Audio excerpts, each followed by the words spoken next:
Do us a quick favor, guys. Hit the follow, subscribe button. Share this with someone who would benefit from it. And help us grow, as the more we grow, the better the episodes we'll get. Thanks, guys, for helping us. And let's get into the episode. Welcome to this episode of the SCULPTED podcast. Today, this one is really better if you actually listen to this or watch this on YouTube. So if you haven't subscribed to our YouTube channel, find us, the SCULPTED podcast, and pretty simple. So the reason why, we are going through the SCULPTED 2024 journal. Now, you may be thinking, Nick, why do I need to listen to you explaining what the SCULPTED journal is? Now, that would be a great question because I don't know how you ever are thinking that if I haven't told you what we're doing today. So, props to you. But let me explain what we're doing today. So, the SCULPTED 2024 journal is not just your normal journal, okay? What the SCULPTED 2024 journal is literally the SCULPTED, but without the algorithms, without the incentives, without the shared friend group, anything like that. It is just a journal with all the SCULPTED app features, giving you the awareness. Now, the SCULPTED app will be much better than this right here, and it will be functionally on a different level, okay? What the SCULPTED app will be able to do is tell you how you work. This will only give you the awareness to then see, okay, this is what I could work on. But this is just the base, okay? SCULPTED app, another level. But with that being said, all I'm going to be doing today is simply going through each page and explaining how you can use it. So, I'm going to get it up here. And should be there, I think. Now, if I go, that's going to be really difficult to see. If I go, you can still see that. If I go to, oh God, I really should have told myself how to use this before I started. It's gone to my iPad now. My iPad's here, and it's gone to the iPad. Gosh, I went the wrong way. All right, my mouse is here, and then I go here. Therefore, so then there's the Figma page. Now, SCULPTED 2024 journal. I'm gonna go to you now. You should be able to see this. Maybe the glare's a little bit much, but here we have SCULPTED 2024 journal. On the next page, what are your 3 pillars? Okay? Now, if you don't know what the 3 pillars are, I'm sure you've seen them. The SCULPTED logo is 3 pillars. And if you don't know anything about the SCULPTED podcast or SCULPTED in general, 3 pillars are the 3 things of which you should be priding yourself in doing every single day. Now, when I say pride, I don't mean pride in terms of you being prideful about it. I mean, pride yourself in doing these things because this is who you are. You should know exactly who you are, just like Tim Grover said. Because, you know, the letters is just here, so of course I got it nearby. But knowing who you are is so important. And the way you know who you are is by having things of which you believe and then act upon, okay? Now, where you get that from, a very easy way to start is to start with 3 things that you want to pride yourself on doing every single day. So for me, you've heard it all before, professionalism, dedication, and effort. The 3 things that I pride myself on in a professional aspect.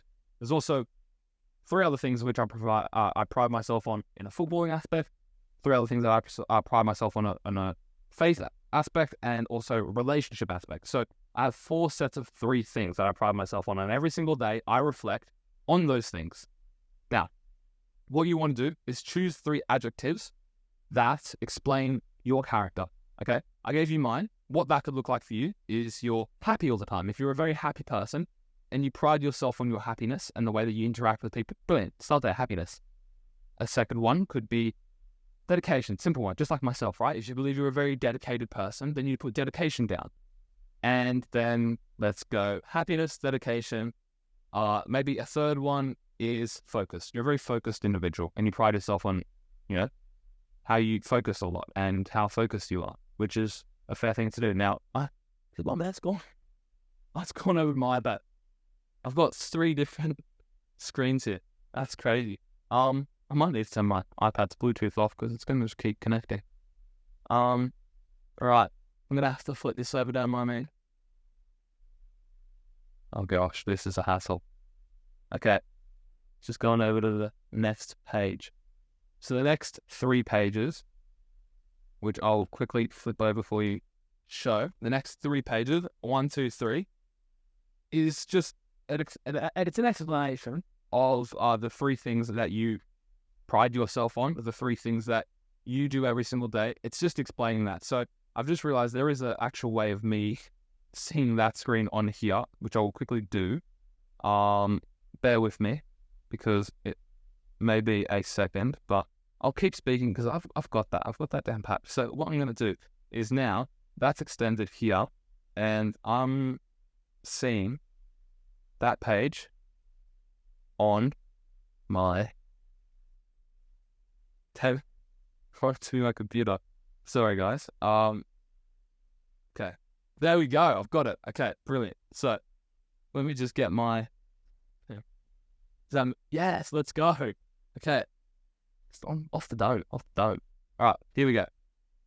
So what is your pillar 1? You can see on this page here, if we just zoom in, or no, we're not zooming in apparently according to this. Okay, I tried, but what is your pillar 1? How will you align with this each day? And why is this important to you? So if it's happiness, why is this your pillar? Maybe it's because you believe you're a happy person or you want to become more happy, or it's something that you value that's a good thing.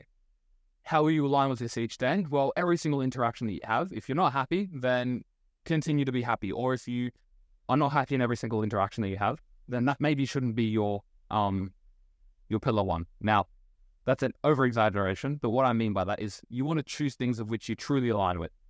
Now, why is this an important pillar to you? Maybe because happiness is important to you. It could be, I want to be a beacon to the world. I want to be that happiness that no one has.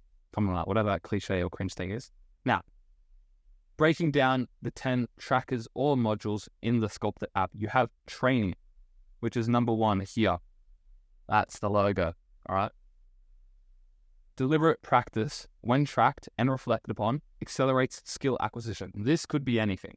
All this is refinement of craft. Whether you're a chef, whether you're a ballet dancer, whether you're a footballer, whether you're a school teacher, whatever you do to become better at your craft, that's training.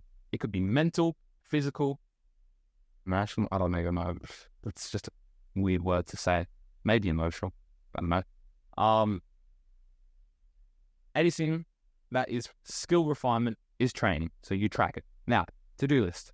Organized to-do lists can enhance memory, reduce anxiety, and increase achievement. To-do list, pretty simple. I think we all know what a to-do list is. Sleep. Adequate sleep is linked to numerous cognitive benefits, including improved memory, creativity, and focus. Sleep tracking can promote better sleep habits. Simple. Non-negotiables. Prioritizing and completing crucial tasks first can reduce anxiety and improve performance, grounded in the Eat the Frog productivity principle. Now, non-negotiables, start off with just 3 of them. And in this, I only have 3. For all of these trackers, whether it's habits, non-negotiables, or something else.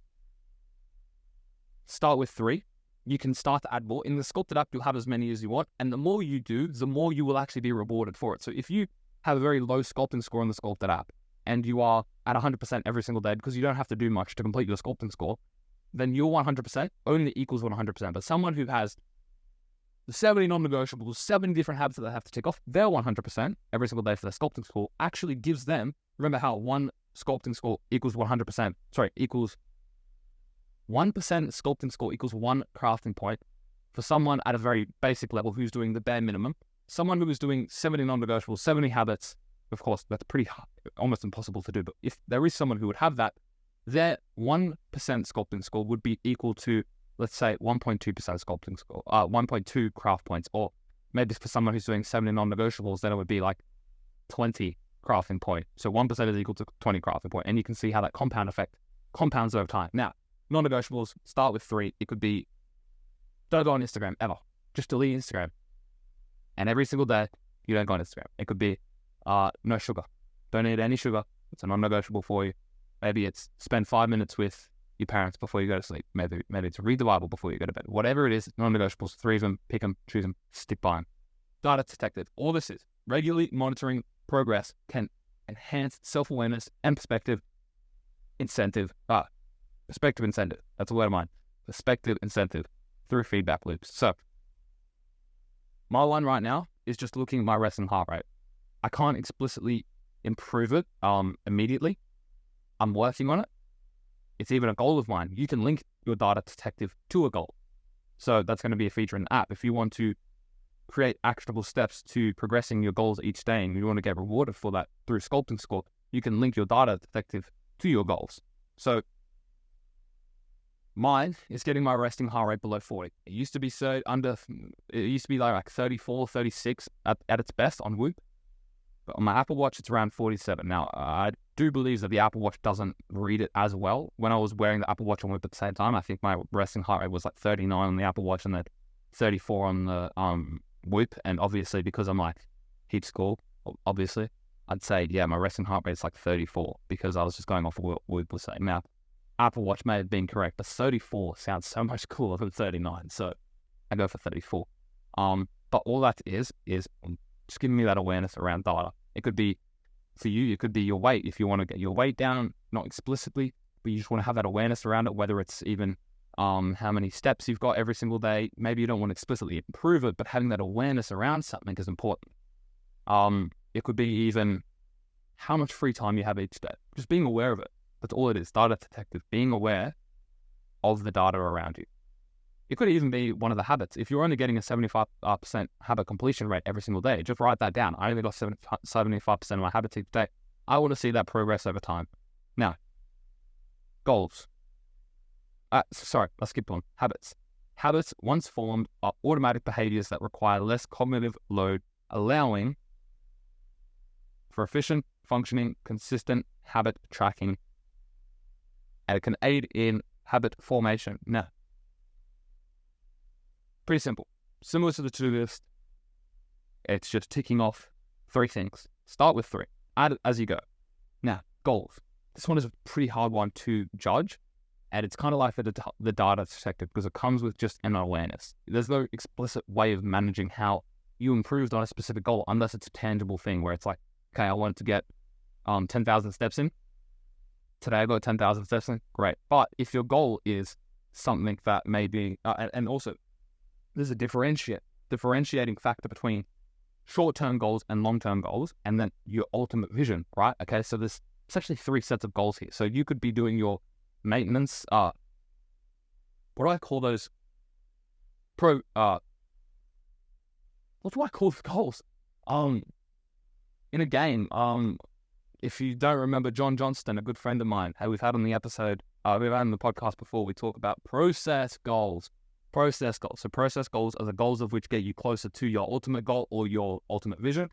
And that could look like every single day you want to get 10,000 steps in, you want to get 30 push-ups in, you want to go to the gym, whatever that is. Your goals are helping you get to your ultimate goal. So if you set 3 goals for yourself during the day and you complete those goals in the journal, and then you have a bigger goal upon that, and you say, well, I completed these 3 small goals, which helped me get to this medium-sized goal, which helps me get to my ultimate goal, you just say, okay, did these 3 small things that helped me a little bit on the medium thing, and the ultimate thing, it's just a little small puzzle piece to the whole puzzle. And that's what the goals are. Now, compass. Remember the 3 pillars that we chose at the beginning. How did you align with that? So if you go to the first few pages of pillar 1, pillar 2, pillar 3, what is your pillar? How will you align with it each day? And why is this pillar important to you? What the compass is that second question. So how will you align with this each day? That second question is what the compass is every single day. How did you align with your 3 pillars? Now, aligning actions with personal values can lead to increased satisfaction and reduced cognitive dissonance, okay? Aligning your actions with your words, knowing who you are, very important, okay?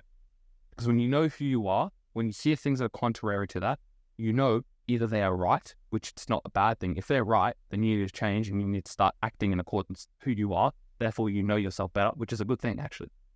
Or they don't know you well enough. So if you truly know and you're working towards who you want to become and who you are, then anything of which is said is good, because they're either pulling you in line or they don't know you well enough.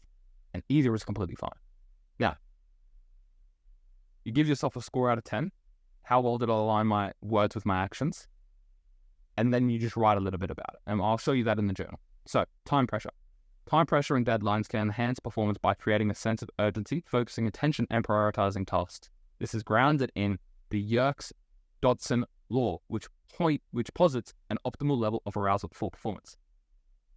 So, if I said, okay, by tonight, you need to hand in your essay. All right, you've probably been there. You're going to have 6 hours before you go to sleep to hand in that essay, okay? Are you going to do it really, really efficiently? Or are you going to take your time because you've got all the time? No, you need to get it done, okay? Time pressure is valuable. Time will force action, okay? So time pressure, it could be anything. How many hours are left in the day? That's going to be a widget, okay? On the Sculpted app, it's going to be a widget. You're able to see how many hours are left in the day. And if you see how many hours are left in the day and you're looking at your to-do list, I'm thinking, oh, I've only got 4 hours left in the day, but I need to tick off 7 different things on my to-do list. What? I need to get going, right? So time pressure, unfortunately, you won't have that type of widget thing or forced action in the journal, but in the app you will. But all that time pressure could be, for example, you could even link it in the app. You can link it with a to-do list or a goal or a time or whatever, okay? But it could be time pressure, okay? It could be just awareness of how many days are left in the week, okay? When you see that there's 1 day left in the week, but you need to complete X, Y, and Z by tomorrow, it forces action. So each day in the time pressure module, you just write 2 days left, whatever, okay? Limits. Setting boundaries and limits increase adherence and increase long-term productivity. Now, if you've heard a recent episode, or maybe it's not out yet, I think it's actually probably going to be the next episode that I made recently. It talks about doing hard things and taking pride in doing hard things and why that's actually a good thing. Now, what limits are, and I've spoken about this before even in another episode, where you should just set boundaries for the sake of setting boundaries. This is it. And it's funny I said that, knowing that this new episode that I released aligns with that perfectly based in new research that just came out, okay? So what your limits could look like: no social media, full stop. Maybe it's can't spend too much time with this person. Maybe it's no sugar. Maybe whatever it is, limit yourself. Limit yourself for the sake of limiting sometimes. Limit your limits. Maybe that's limit inception. Whatever it is, you need limits, okay? Now, breaking down these 3 logos: revival day, maintenance day, and sculpting days. This is important, okay? Just so you understand what each of these mean, let's go through them. So, a revival day. Recognizing the need for rest and low-pressure days is essential for mental health and long-term productivity and efficiency. Maintenance day. Recognizing and validating medium effort days can promote sustainability and enhance productivity. Sculpting days. A representative score of all-round adherence to the direction one wants to excel in. Love that definition. Now, example pages. This is all I'll actually go through, to be honest, because I've already kind of done it in these pages, but just expanding on it a little bit more, just because I've gotten a bit of feedback. This is why I'm doing it, on the 8th of January, a week after New Year's Eve, because I've gotten a bit of feedback, and I understand that it's a little bit hard to understand. So what we've got here, now it's zooming in, weirdly enough. Anyways, the first page, you've got 4 pages that you complete every single day, and they're all pretty much prompts. So how did I feel? Okay, I felt very energetic and grateful today.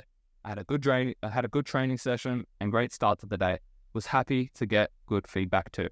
Okay, just going on how you felt. You don't want to say, yeah, good. Maybe if you don't have much time and you just want to complete you want to complete your journal for the sake of completing it, to keep that streak, which is good, by the way. Yeah, good is enough. But what we want to do, if you set an hour away before you go to bed to do all these things, which I do, I have a wind down thing. So I set an hour before I go to bed complete my journal, read my pages of my books, do my habits and whatnot, okay? You should probably have something similar, but that's what you got. Now, what I did, woke up and trained, went off to the gym and went off to a meeting in the city, back home to have dinner with the family, okay? Just what you did. Training. The first tracker looks like I did a passing session, so you can see the type in the left side here. Then you've got the goals, so the process goals that you have for that session, and then the purpose. So passing session, I want posture and ball speed, and the purpose was to get my left foot up to scratch. Session 2, gym plus recovery. The purpose, upper body. You may have goals for that session. I didn't put it in here, but you can. Also, this is just an example. This wasn't actually my day. I literally made this up when I was making this. Okay. Session 3, technique. Purpose, coordination. Session 4, mental, purpose, work on pre-narratives. All right. What did I do to improve today? Training was a major component where I focused on my ball speed and posture, but also my pre-narrative mental work really helped me focus on my weaknesses today. Now, how did I execute my day? Very well executed. Pretty happy with how I said something. I did it. I also was early to every single event. So adherence to your word, essentially. Now, to-do list. Now, there is a disclaimer here saying the to-do list and this page here is actually planning your tomorrow. The second tracker, to-do list. Now, we have it broken down in 4 different scales. Now, you can have more than 4 must completes. You can have more than 4 work on. But what I did in 2021, I looked at my 2020 journal with my to-do list, and I looked at all 365 days. On average, what did I complete and what did I not? And I found out that 4 first things on each to-do list I completed. The next 4 I worked on but didn't complete. And then the last 2 I just didn't get on. And anything else was just to be aware of, basically. And then pretty much yesterday's work-ons would then become the must-completes, and then the extras and plus would then become the work-ons. And it was basically just refining that list each day. Now, you could do something similar, or you could just do something completely different. It's up to you. But then you plan out your day, and, for example, wake up, train, recovery in gym, study, meeting with investors, second training session, productivity, sleep. Whatever that looks like. Of course, it's going to be different for every person. Now, what we have here, alignment. Now, what I do is I actually have the rest of my 12, horrid math, 9. The rest of my 9 things that I pride myself on, I actually write them down here, and I say, this is how I aligned with them. You could just say how you actually just align with everything in terms of your ultimate vision of where you want to go. So, for example, good day, all up, pretty happy with my efforts. I just love the feeling when I get up and get everything done. I also think I did very well managing my time, considering I was juggling using my car and mum's car. So all around, very efficient and very good sculpting. Then, this is the fun part.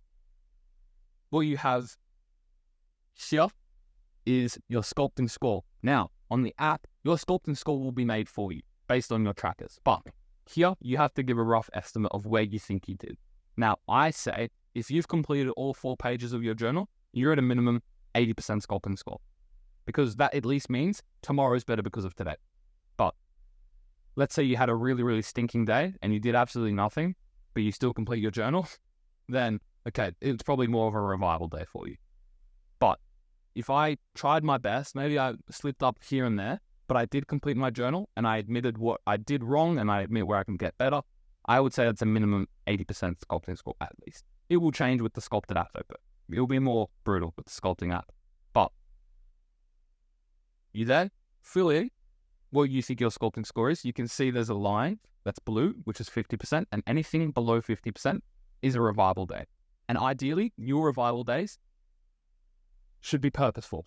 Like if it's turned out for you, you woke up and your planned day was looking all really good, but you completely flopped and you only got 50% sculpting score, and that was an accident, that it's a revival day, then that's pretty poor from yourself. So your revival days should be purposeful. I would never, ever go out on a blue day that wasn't planned. I will always go out in a maintenance day, okay? If I've had a say if there's a few unexpected events, I still have to get in my non-negotiables. And that may be a good filter for you. If you are on the borderline of a revival day, but you get in your non-negotiables, then maybe you've just earned yourself a maintenance day, but definitely not a sculpting day. Now, when you get above 80%, then you're sculpting. So you can see blue, 50%, anywhere from 50 to 79, maintenance, and then 80 and above is sculpting. Now, what you do is then you write how many days you've actually kept that sculpting streak for. The last page is the trackers. Now, this is where the fun comes in. Okay. How many hours of sleep did you get? This should also be the basis of your sculpting score estimate, right? In the app, as I said, this will all be done for you. But how many hours of sleep did you get? All right, got 9 hours of sleep. Brilliant. For your non-negotiables, you only write them down if you completed them. So training, no sugar, 5 minutes meditation, they should stay the same every single day, okay? You can change them maybe every month. I would do that maybe your monthly review. But for a month, I would try and keep them all the same. But you can change it, don't get me wrong, but you have free will. But don't change them frequently. Otherwise, they truly are your non-negotiables. All right. Non-negotiables, write them down if you completed them. If you didn't complete them, you don't write them down, okay? Data detective, okay? You just said, yeah, my resting heart rate was at 38 BPM. Brilliant. Same thing as non-negotiable habits. If you completed them, you write them down. So brush teeth, 30 push-ups before bed, read the Bible, stay the same every single day, change monthly or add them. No problem. All right. Progress. You made progress on your goals. Okay. I worked on getting my full range back on my right foot. Brilliant. Okay. It's a goal of mine. I wrote it down. Again, these are examples. These are actually not what I do. But that's an example there. Now it could be you write down, okay, my process goal today was actually, it could even be your non-negotiable. It could be one of your habits, whatever it is. Just writing them down as goals is very clear, right? So it could be train in the morning, was working on my left foot, and then stretched afterwards because I was helping. And that's going to help with working on getting my full range back on my right foot. So I trained on my right foot, then not left foot. But anyways, and then that ultimate goal is helping you get closer to where you want to be as a professional footballer. That's what it could look like. Now, compass. So I explained to you, get a score out of 7. Now, you write how you were in alignment with your pillar 1. So, for example, you have to always write down what your pillar is in that sentence, just so you remember. It's also good reaffirming it through vocal, but also I'm not going to individualize every single journal for you because it's 1,657 pages. So I'm not going to customize every single journal for you guys, unfortunately. But again, with the app, this will be automatically done. And I'll say, how did you act with your professionalism today or whatever? So, all right. Pillar 1, gave myself a 7 out of 10. Really good professionalism training with the coach, but I need to make sure I focus more on during prehab. So you can see pillar 1, professionalism. 7 out of 10. In terms of dedication, it was a standard day, but I think I could start to add another component of my mental training now. Really good effort in training, and then for my visual design work, really good effort in all things I did today. So you can see, score out of 10, reflection of how you acted in alignment with your pillars. Time pressure, 364 days until the new year. Brilliant. I've already explained to you what time pressure is, right? Limits, Instagram, no more than 13 minutes. No TikTok, 10 minutes of free time, max. Brilliant. Those are your trackers. Those should, if you have a very adherent day and align with it very well, then you should have a high sculpting score. Pretty self-explanatory. All right, weekly review. What you do is you just give an assessment on each of your trackers. So, and you give a score out of 10. So, all right, to-do list, I completed 95% of my to-do list each day, but I think that all you do is reflect on each tracker, okay? Just give yourself a score out of 10, reflect on each tracker. Simple. Then you give some notes on how this week went. Then you give some notes on what you want next week to look like. Then you just give some notes all around, right? Then you can also create a second to-do list, which is weekly, where it says, okay, I want to send Pete follow-up. I want to make a pitch deck. I need to edit 4 videos for socials. That's what I completed this week. And then to do for the next week, I need to arrange a meeting with Ferg, take notes on PBD x Kobe, and buy new running shoes. Now, the reason why this is different from your normal to-do list, which is daily, is because maybe when you're doing your weekly review reflection, you think, oh, I need to do this, this, and that. So all you need to do is either add it to tomorrow's, or you add it to the work on, you add it to the plus, whatever it is.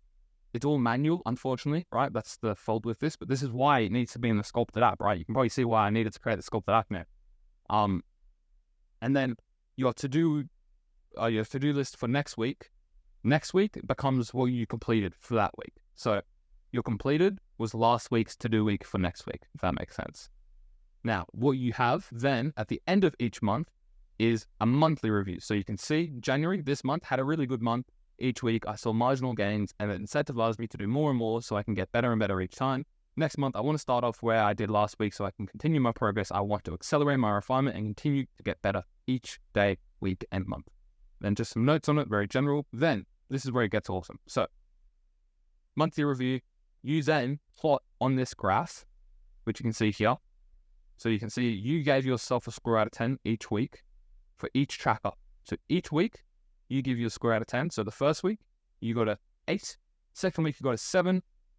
Third week, you got a 9. And on the fourth week, you got a 10 for to-do list. So each weekly review that you did when you gave yourself that score out of 10, which is here, you then plot it in this graph. And where you started at the beginning of the month and where you end at the end of the month, you then say what the trend is, okay? So for the to-do list, you had an upwards trend. For your sleep, you had a downwards trend. Whatever it is, you just identify your trend there, okay?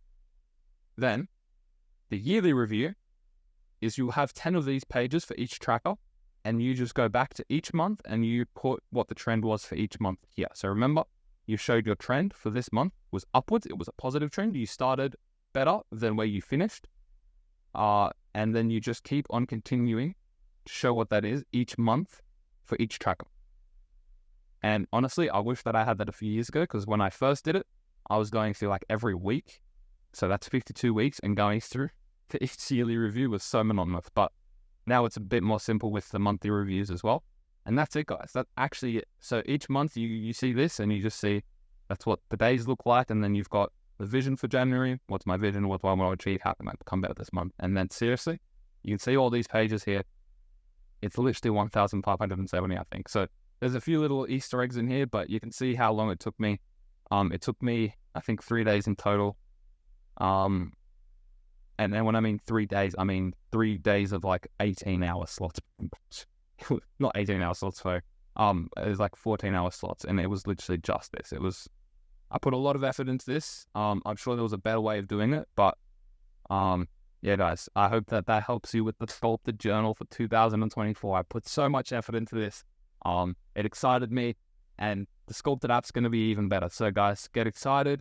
And I hope that this helps you guys. So if you've got the Sculpted Journal, I've seen a few of you guys already got it. I hope this helps. But anyways, guys, enjoy it, and I'll see you on the next episode of Sculpted.